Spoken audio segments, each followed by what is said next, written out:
ભરૂચની કેજે Choksi public library hall ખાતે જિલ્લા અને તાલુકા કક્ષાનો સક્ષમ શાળા પુરસ્કાર સમારંભ યોજાયો હતો।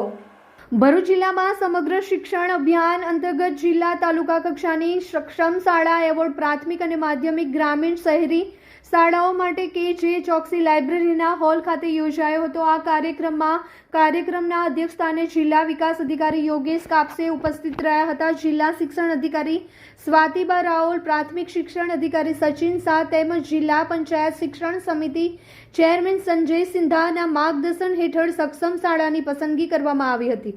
સક્ષમ શાળામાં 4 અને 5 સ્ટાર મેળવેલ શાળાઓમાંથી જિલ્લા કક્ષાની 7 શાળાઓ અને તાલુકા કક્ષાના એવોર્ડ માટે 9 શાળાની પસંદગી કરવામાં આવી હતી।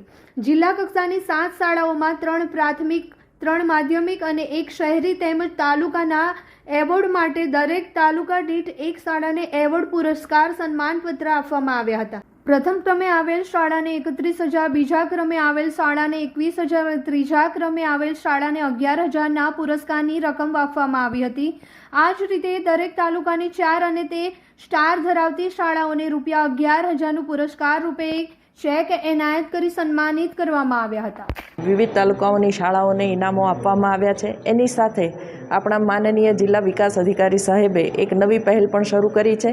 એમણે ઓવરઓલ સારો દેખાવ કરનારી સરકારી પ્રાથમિક શાળાઓને પણ પ્રોત્સાહન રૂપે સર્ટિફિકેટ અને ઇનામ આપવાનું આ વર્ષથી શરૂ કર્યું છે, જેથી શિક્ષકોને શાળાઓમાં કામ કરવા માટે પ્રોત્સાહન રહે, બાળકોને પ્રોત્સાહન મળે અને શાળા દરેક ક્ષેત્રમાં પોતાનો શ્રેષ્ઠ દેખાવ કરી શકે એ માટે આ એક પ્રશંસનીય પહેલ આજથી શરૂ કરવામાં આવી છે। વિજેતા તમામ શાળાઓને આ શાળાઓમાં માધ્યમિક શાળાઓનો પણ સમાવેશ કરવામાં આવ્યો છે અને આ વિજેતા તમામ શાળાઓને હું હાર્દિક અભિનંદન અને શુભેચ્છાઓ પાઠવું છું।